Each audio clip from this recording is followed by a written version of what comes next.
Hello there, I'm Danny, and this is a training video to help you deliver a great hypnosis pre-talk. Now, this is so important, so essential to know how to do. And you also have to know how to tailor the pre-talk to each individual client. For some clients, you need to go through many of the things I'm going to go through. Others, not so much. Basically, what you're doing in these pre-talks, and unfortunately, hypnosis has been given a bit of a bad name by Hollywood, by certain entertainers. You have to demystify hypnosis. You have to remove their concerns or any fears, and you also have to raise their expectations. I used to think, why would I want to raise someone's expectations?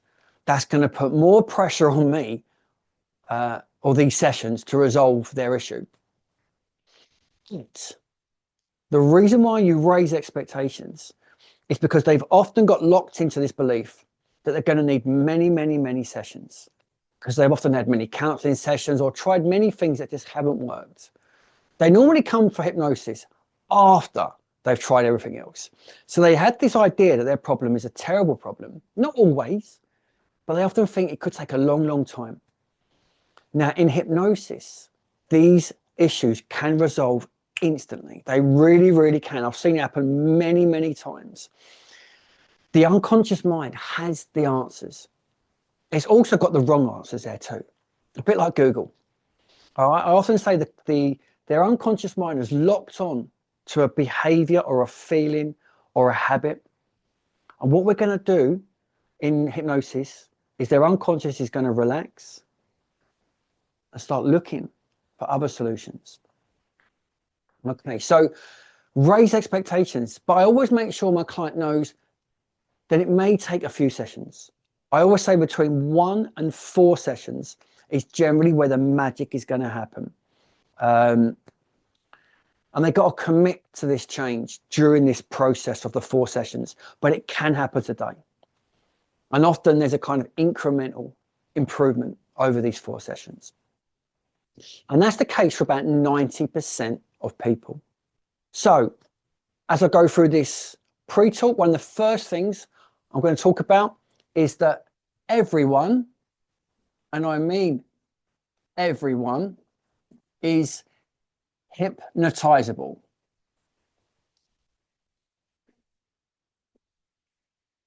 Try and write that neat. Okay, so often your client, and it's not always the case, you might not even need to mention this one, or any of them, depending on what your client needs. But I will often say that everyone could go into hypnosis. We go into it every night before we fall asleep. I say if you can fall asleep, you can go into hypnosis. But hypnosis is not sleep. I'll talk about that in a moment. I often say we go into a trance throughout the day. Some people say we move from one trance to the next trance. And that just for a few moments during the day, our conscious mind comes up and goes right that way. And then we go into the next trance. Whether that be an eating trance, whether that be working trance, whether that be dealing with a children trance, whether it be driving trance. So we can go into a trance. It's natural. It's a natural state we all go into. But what's not normal is when you're in a trance for someone to be suggesting better, healthier behaviors.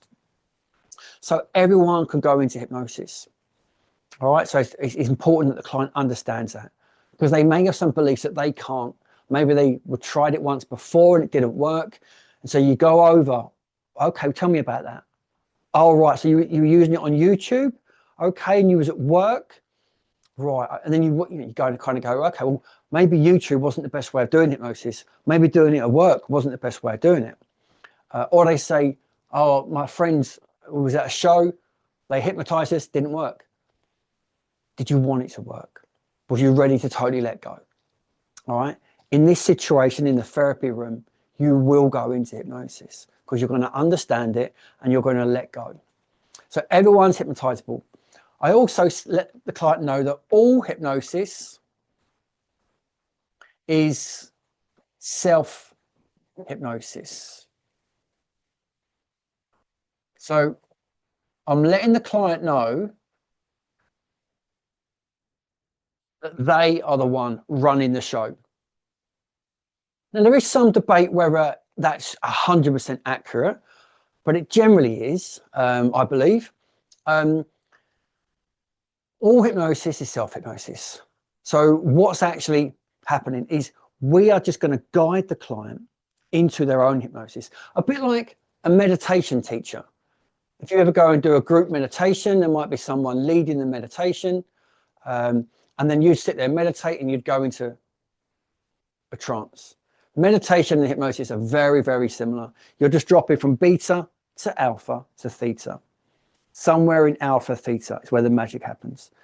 Delta, sleep, maybe. It's a bit of a jury out on whether it works when you're in sleep or not.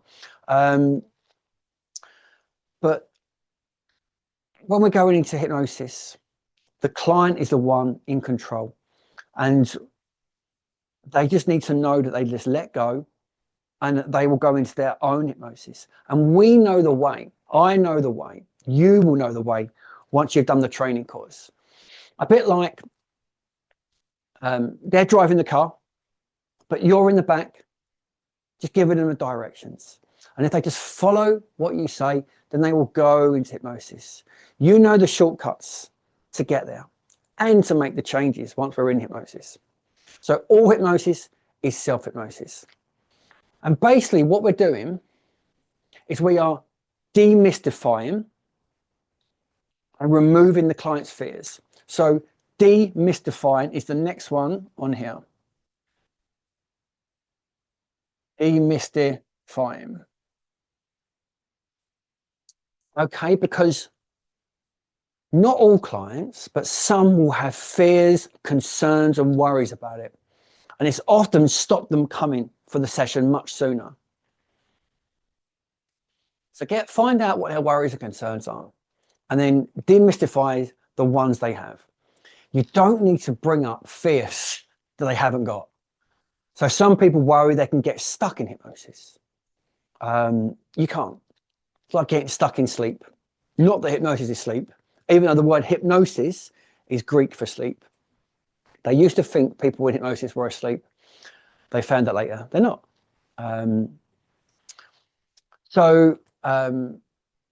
The other ones that people worry about sometimes are that they may say something, they might reveal something they don't want to reveal or speak about, or you could get them to do something silly or whatever that they don't want to do. So I let them know that's Hollywood, that's movies, that's entertainment shows. This is a therapy session. And only the things that you want and agree with will stick into your unconscious mind. So I say to them, I need to know, and I'll write a list down of how do you want to be feeling? What do you want to be feeling? Give me a list.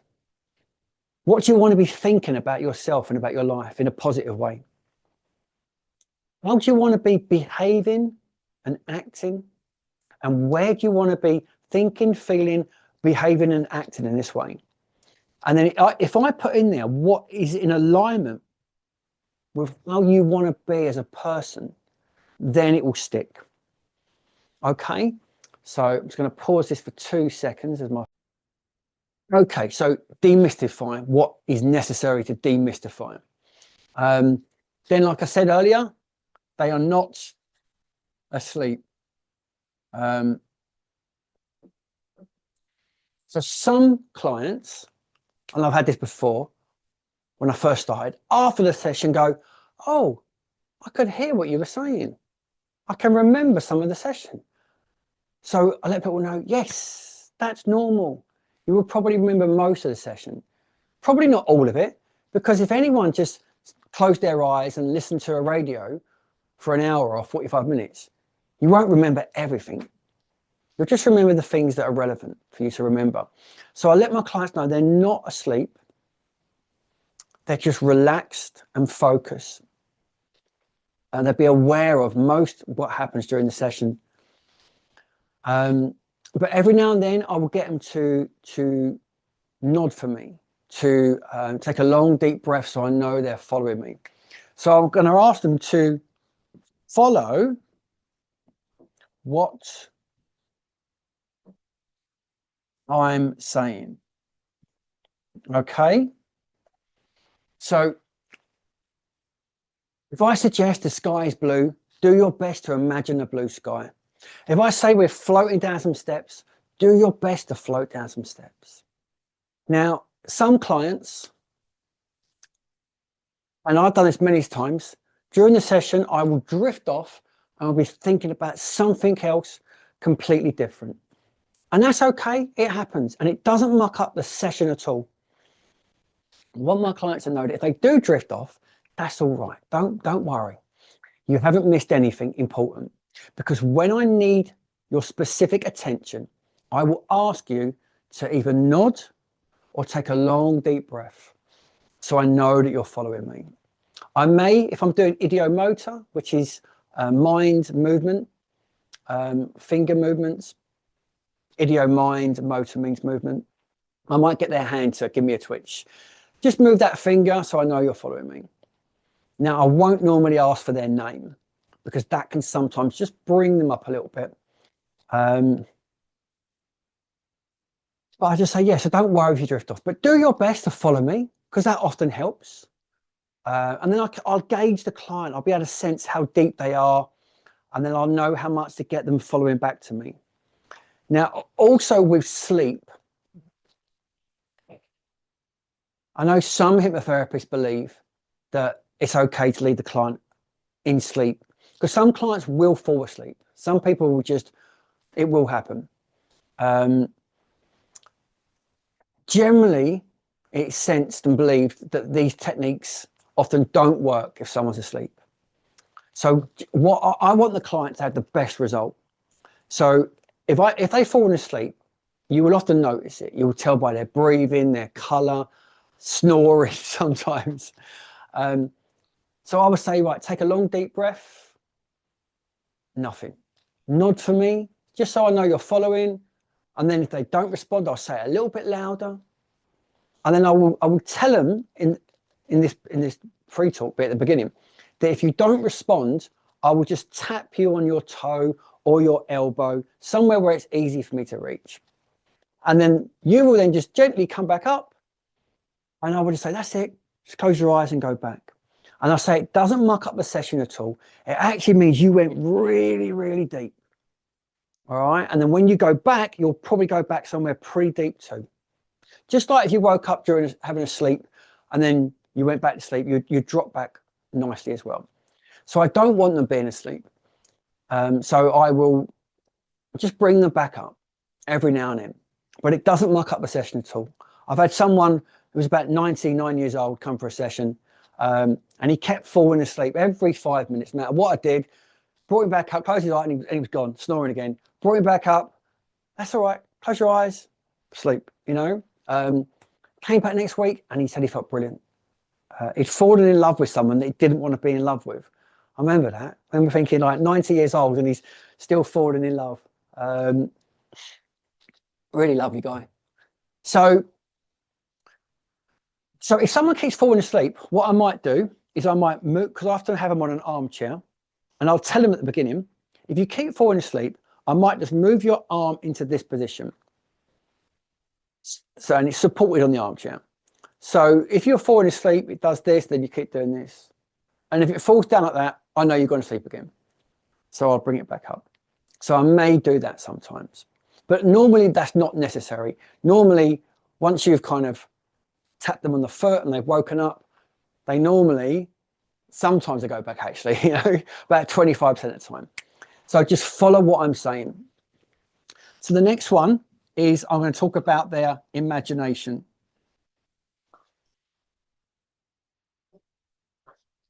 Now, imagination is key when we're doing hypnotherapy, past life regression, LBL. They say the way our soul talks to us is through our imagination. Now, their imagination may be visual. You may see images. It may be through feelings and what you sense. It may be sounds or auditory, or even tastes and smells. So our imagination can come to us in many different ways. So I let people know that during this session, when I say imagine floating down some steps or imagine going to a peaceful place, you may see some wonderful images, some really beautiful images, or you may see nothing at all. But don't worry. When we're doing hypnosis, I'm talking to your unconscious mind. And your unconscious mind is a superpower. Your unconscious mind knows what some steps are and it knows how to go deeper. Your unconscious mind knows what a peaceful place is. All right. Now, you may see those images or you may not, but don't worry. Your unconscious mind knows exactly what I'm talking about. Your conscious mind likes to analyze and go, oh, I can't quite see this. Am I in hypnosis? Not sure it's working. Move it over there.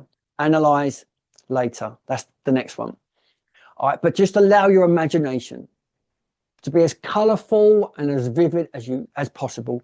But don't stress if you don't have any images. All right. Your unconscious mind is a superpower. And there are many people who are quite physical, who don't have images in their imagination, and they still have great hypnosis sessions. So it'd be more about feeling, sensing. But yeah, just allow whatever images come. And I find, because I have to know, I have many sessions.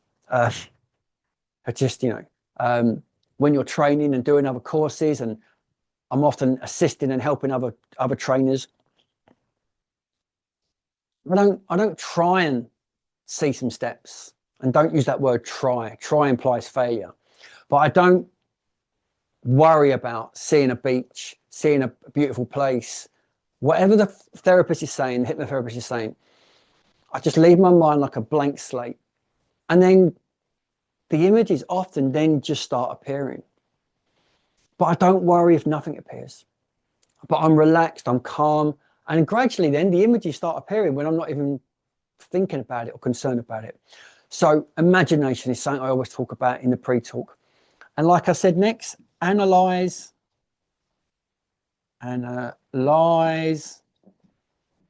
later. All right, so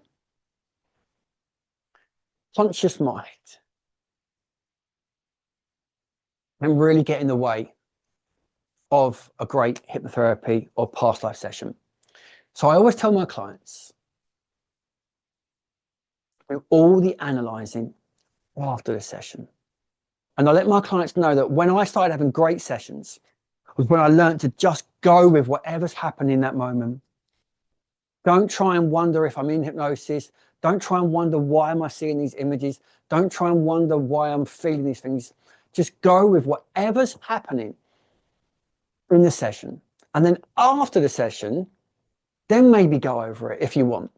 Then maybe go over, oh, why did we do that technique? And why did we do that? Then go over it. But during the session, just keep going with it as best you can. Don't question it. And that's how you get the best out of the session. The conscious mind does an important job. It's there to protect us, to analyze things. Otherwise, we'd be like little children that just accept everything. And that's a bit like what hypnosis does. It moves us back into having a creative mind like children do, like young children do. So analyze afterwards, all right? And that can be difficult for some people. So you might have to have a longer talk about the conscious mind and some techniques for just moving that conscious mind away, which I'll go on to talk more about another talk. So the next one I'm going to say is to trust, all right? Now, this is just to trust. Trust that you're in the right place. Trust what you're imagining. Trust what you're feeling. Just trust this whole process. You can't do anything wrong. I always tell my clients. I always let them know that all they've got to do is want this to work, let go, and have the experience. But sometimes clients think, oh, I didn't do that right. I didn't do this right. I say, you can't do anything wrong, honestly. Just want it to work. That's all you've got to do. And then do your best to let go. And just trust whatever you sense or feel. All right. And then the last thing I might talk about is about how their unconscious mind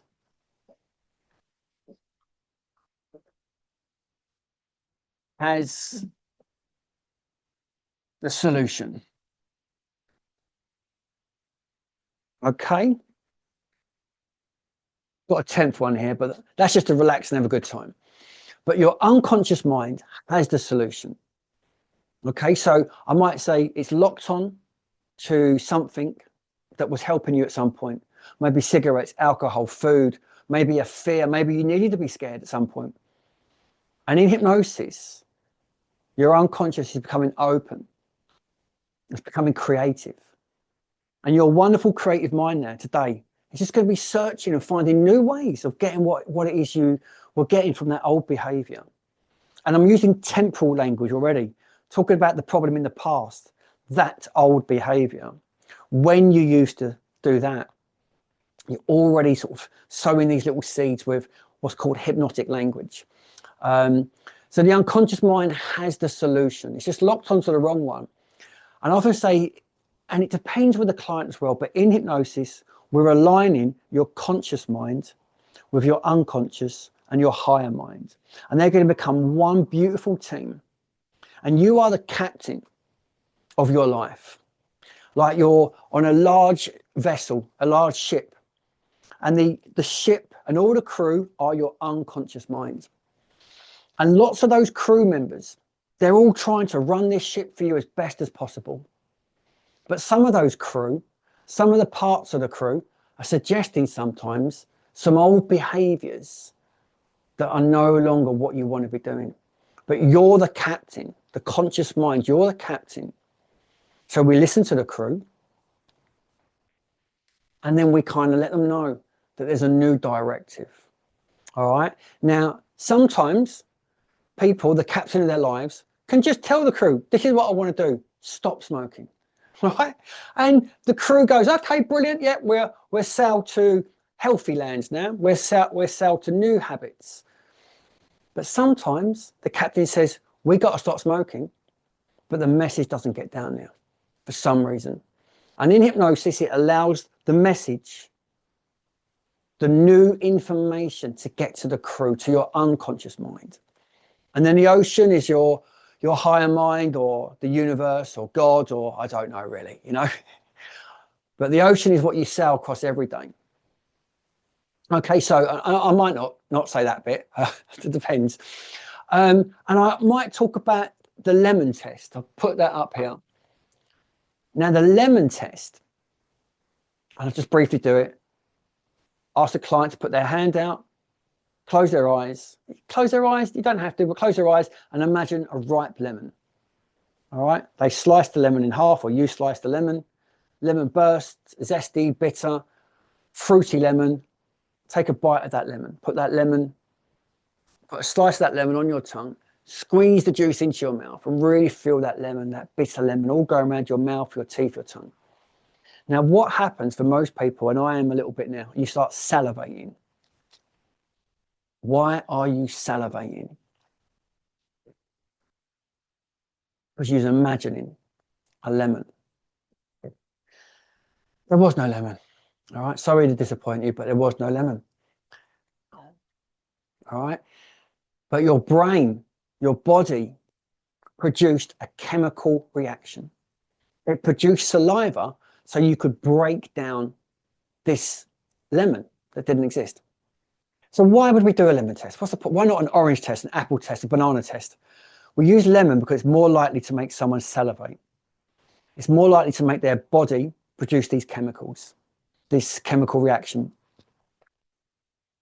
So then what I tell the client is, on some level, your body doesn't know the difference between real and imagined, between a real lemon and an imagined. On some level, we know there wasn't really a lemon there, but your body still produced saliva. It had a chemical reaction to something that wasn't there.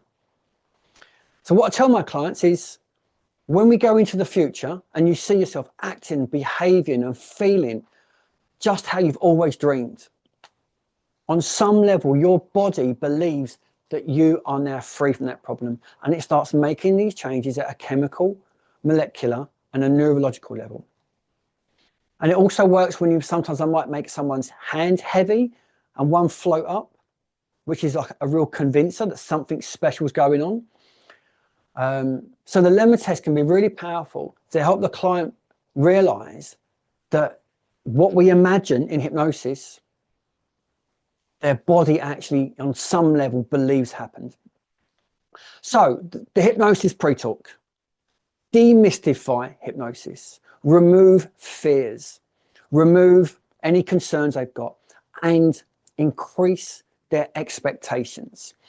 Help make their conscious mind more malleable, so they're kind of almost ready for these big changes. And you need to adapt the pre-talk to fit each client.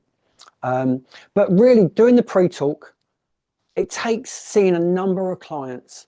And once you said this thing 5 times, 10 times, 100 times, it starts to flow. Once you see your clients after the session and they tell you about their experience, then you start going, right, okay, I need to add that in next time. Right, yeah, that really helped the client when I told her that. Because sometimes they feedback and go, oh, you were right. Yeah, I wasn't imagining things to start with, and then they started happening. Or they say, oh, you were right. I was off thinking about, you know, blah, blah, blah. And I don't like to tell the client what they might think about, because it can bring it into it. And they say, and you told me, yeah, that when I asked you to nod, that I come back, and I was. So you will learn how to improve the pre-talk by doing sessions and then getting the feedback from the client. And it does take a number of times. So it's good to have like these points wrote down in front of you. You know, write down all 9, is it 9? 9 points. Maybe do the lemon test. And then eventually you'll find it just flows. All right, so if you've got any questions, please message me. And if you like this video, then maybe you could like it. And if you'd like to see more, then maybe you could subscribe. Easy for me to say. Anyway, hope you enjoyed that video, and look forward to seeing you on my training course if you're coming onto it.